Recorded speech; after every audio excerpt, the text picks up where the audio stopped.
রানাঘাটে আসবো অথচ পান্তুয়া খাবো না, এটা হতে পারে না। রানাঘাটের সেই বিখ্যাত পান্তুয়া খেতে আমরা প্রচারের ফাঁকে চলে এসেছি। জগন্নাথ সরকারের সঙ্গে আজকে প্রচারের সঙ্গী ছিলাম আমরা, সফর সঙ্গী।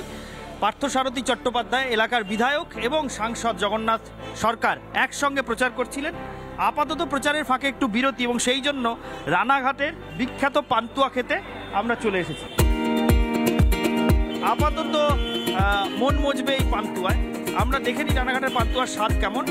যতটা বিখ্যাত নিঃসন্দেহে এর স্বাদের তুলনা হয় না। অসাধারণ পান্তুয়া। বেশি কথা না বাড়িয়ে আপাতত গবাগব খেয়ে পরবর্তী গন্তব্যের জন্য গাড়িতে উঠে পড়াই শ্রেয়।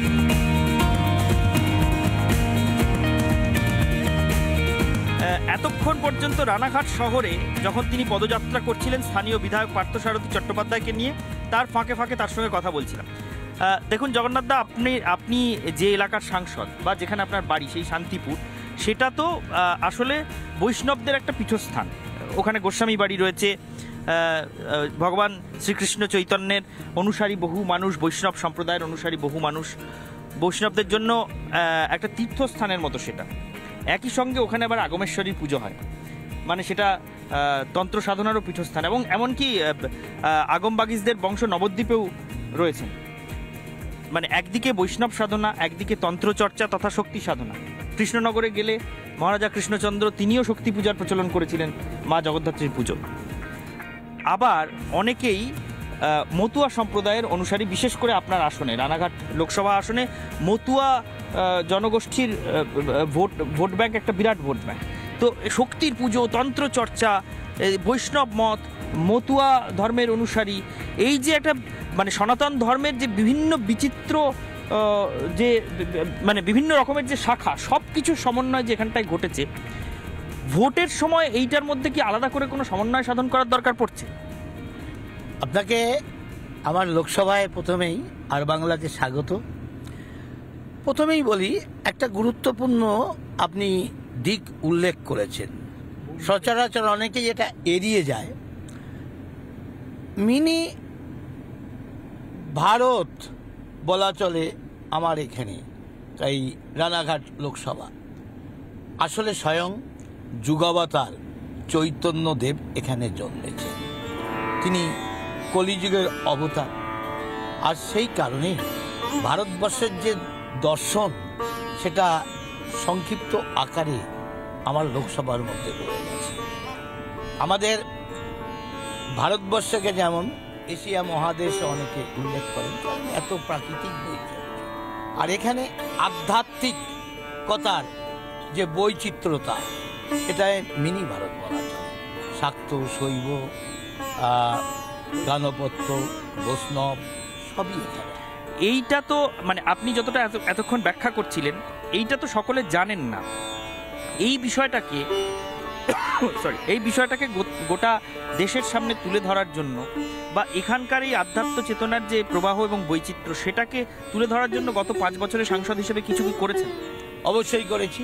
বিষয়টা আমি বলেছি, পিএমও দপ্তরে চিঠি লিখেছে বিস্তারিত।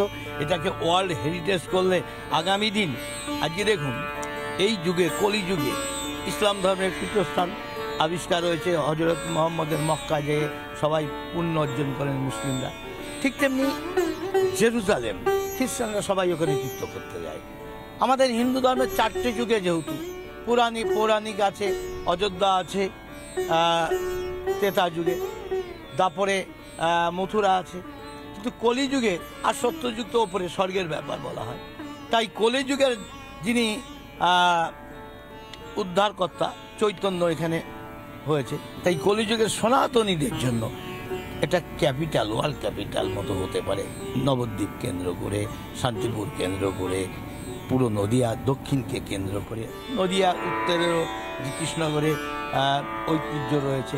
এটা একটা ওয়ার্ল্ড হেরিটেজ হলে আজকে বৈদেশিক অর্থ থেকে বহু লোকের কাজ হবে, মানে খুব আর্থিক বিকাশ করবে। খুব ভালো গুরুত্বপূর্ণ কথা বলছেন যে এটা মানে সনাতন ধর্মের যারা অনুসারী তাদের জন্য এই সময় ওয়ার্ল্ড হেরিটেজ হতে পারে, সারা বিশ্বের সনাতন অনুসারীদের জন্য এইটা আধ্যাত্মিক চেতনার একটা ভরকেন্দ্র বা রাজধানী হতে পারে। আপনি এটা বলছেন, এইটা নিয়ে পিএমওতে আপনি চিঠি লিখেছেন? একদম চিঠি লিখেছি, আমি ব্যক্তিগত সাক্ষাৎকারে তাকে বুঝিয়েছি, উনি মন দিয়ে শুনেছেন।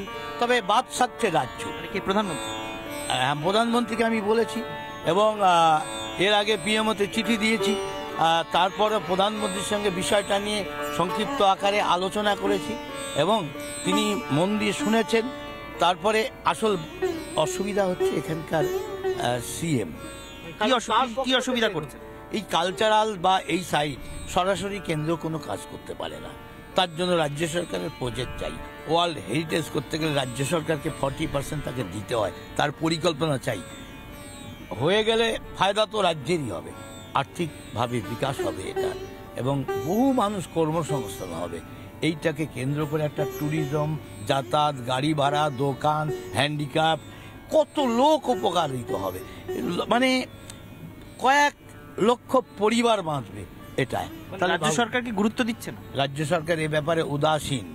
রেলের বহু প্রকল্প, 50,000 কোটি টাকার প্রকল্প এই রাজ্য সরকারের অসহযোগিতার জন্য বন্ধ হয়ে আছে, থেমে আছে। আজকে ওভারপাস, আন্ডারপাস করার জন্য কিছু ল্যান্ড অধিগ্রহণ চাই, আর সেই জমি অধিগ্রহণ রাজ্য সরকারের দায়িত্ব করছে না বলে প্রজেক্ট পড়ে রয়েছে। এরকম শত শত প্রকল্প রয়েছে। ইতিমধ্যেই আমি আর একটা কাজ করতে পেরেছি, সমস্ত 12 বগি প্ল্যাটফর্ম হয়েছে।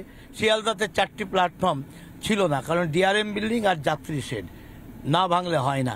তা আমি জিএমকে প্রশ্ন করেছিলাম, ওই রেলওয়ে বোর্ডের চেয়ারম্যানকে, যে কেন কোটি কোটি টাকা জনগণের খরচ করলেন, এটা যদি নাই করবেন তাহলে আগে কেন দেখেননি। উনি যুক্তি না দিতে পেরে মেনে নিয়ে সেই এক্সটেনশন হয়ে গেছে। ইতিমধ্যেই রেল দেখলাম সরকারি তরফ থেকে বিজ্ঞাপন দিচ্ছে 9 কোচ আর থাকবে না, 12 কোচ। এই কাজটা আমার করা, এটা একটা বড় অ্যাসেট আমার কাছে, আমি মনে করি। যে হাইওয়ে ধরে এখন আমরা রানাঘাট শহর থেকে শান্তিপুর শহরের দিকে যাচ্ছি, গোটাটাই জগন্নাথ সরকারের নির্বাচনী ক্ষেত্রের মধ্যে দিয়ে যাচ্ছে। এই হাইওয়ের চেহারাটা একবার দেখুন। যারা অনেক দিন এই জাতীয় সড়ক ধরে উত্তরবঙ্গের দিকে যাননি, তারা এখন এই হাইওয়ের চেহারা দেখলে বুঝতে পারবেন যে আগের মতো নরক যন্ত্রণা আর নেই রাস্তায়। কোথাও কোনো জ্যামও দেখা যাচ্ছে না, মসৃণ রাস্তা, যেখানে প্রয়োজন সেখানে ফ্লাইওভারও হয়ে গিয়েছে। এবং রানাঘাটের বিজেপি সাংসদ জগন্নাথ সরকার জানাচ্ছেন যে এই রাস্তা নিয়ে যে নরক যন্ত্রণা যাত্রীদের ছিল, সেইটার লাঘব করার জন্য তিনি নিজে কেন্দ্রীয় মন্ত্রী নীতিন গডকরির সঙ্গে কথা বলেছিলেন এবং তার কথা নীতিন গডকরি রেখেছেন, যার ফলে আজকে এই জাতীয় সড়কের এইরকম মসৃণ এবং সুন্দর একটা চেহারা আমরা দেখতে পাচ্ছি। বিনা বাধায় একেবারে যে কোনো দূরত্ব অতিক্রম করা যাচ্ছে খুব কম সময়। এবং জগন্নাথদা, আমি যতদূর জানতে পারলাম যে এই যে বড় জাগুলি থেকে শুরু করে একদম সোজা শিলিগুড়ি পর্যন্ত গোটা রাস্তাটাই বোধহয় এইভাবে বানানো হয়ে গিয়েছে। একদম হয়ে গেছে। ওইদিকে কলকাতা একটু বাকি, সেটাও হয়ে যাবে। আর একটা আপনাকে খবর দিই, আমি ভারতমালা স্কিম, অর্থাৎ বর্ডার এলাকা, আমার এলাকাটা, এই যে রাস্তাটা হয়েছে পরে, এটা টোটালটাই প্রায় আমার, 2-1 কিলোমিটার বাদ দিয়ে টোটালটাই আমার লোকসভার মধ্যে পড়েছে। তাই নীতিনজিকে আমি সবচাইতে বেশি ধন্যবাদ জানাই। এবং ভারতমালার যে রাস্তাটা, সেটাও ম্যাক্সিমামটা আমার বর্ডার এলাকা দিয়ে হচ্ছে। কিন্তু রাজ্য কাজটা শুরু হয়ে গেছে, পাস হয়েছে, কিন্তু ওই জমি অধিগ্রহণ এখনো হয়নি, তার জন্য কাজটা ডিলে হচ্ছে। আমি বহুবার নীতিনজি, তার সেক্রেটারি, তাদের সঙ্গে আমি কথা বলেছি, ওএসডির সঙ্গে, তারা দেওয়ার জন্য রেডি আছে। বললো ভাই সাহেব एक ही प्रॉब्लम है, स्टेट गवर्नमेंट हेल्प नहीं कर रहा है, मैं क्या करूं, मैं जल्दी करने के लिए तैयार हूं। কিন্তু মোট কত টাকা পেলেন আর কত টাকা খরচ করতে পারলেন? দেখুন, 5 বছরে 25 কোটি পাওয়ার কথা, আমি 17 কোটি, আমি নয় সবাই পেয়েছে ভারতবর্ষে এমপিরা, কারণ করোনার সময় 8 কোটি মাইনাস করা হয়েছে। এবং কি এমপিদের যে সংসার চালানো বা যাতায়াতের জন্য, সেখানেও 30% মাইনাস করে দেওয়া হয়েছিল সেই সময়। তাই এখন আর কোনো বাধা নেই, এখন স্বাভাবিক এতে চলছে। আগামী দিন ভালো কাজ হবে। আমি এমপি ল্যাড শুধু নয়, আমি অনেক কাজ করতে পেরেছি। পার্লামেন্টে আমার যেটুকু ভূমিকা আমি জনগণের সপক্ষে রাখতে পেরেছি, সেই আত্মবিশ্বাসের সঙ্গে বলছি, এবার সারা ভারতবর্ষে যেমন মোদিজি বলেছেন 400 পার, রানাঘাট লোকসভা মানুষ বলছে 4 লাখ পার। 4 লাখ পার বলতে 4 লাখ মার্জিন? গতবার কত ছিল? 2,33,747। সেটা এবার 4 লক্ষ পেরোবে বলছে। এইরকমই তো জনতা আওয়াজ দিচ্ছে, কেউ কেউ বলছে আরো বেশি হতে পারে। ভালো স্লোগান তুললেন জগন্নাথ সরকার। রানাঘাট থেকে শান্তিপুরের পথে যেতে যেতে বললেন একদিকে যেমন মোদিজি বলছেন 400 পার, তেমন রানাঘাটের জনতা বলছে এবারের মার্জিন 4 লাখ পার। নদিয়া চৈতন্য জেলা, শান্তির জেলা, অশান্তির জায়গা নেই, তাই অলোকেশ দাস ভোট পাবে না, এটা আমার বিশ্বাস। তবুও যেটুকু আছে, হয়তো মুকুটমণিকে কেউ পছন্দ করছে না, তৃণমূলেও বিশ্বাস করছে না, সেই সিপিএম থেকে আসা তৃণমূলটা কিছু ক্রিমিনাল যারা আশ্রয় ছিল তারা হয়তো অলোকেশকে ভোট দিতে পারে, তার জন্য হয়তো ভোট ওই 7 থেকে 10-12-র মধ্যে সীমাবদ্ধ থাকবে, তাতে ফায়দা কিছু নেই এখানে। মানে অলোকেশ দাস তাহলে মুকুটমণি অধিকারীর ভোট কাটতে পারে, এইটা বলছেন আপনি? হ্যাঁ, তৃণমূলেরই ভোট কাটবে।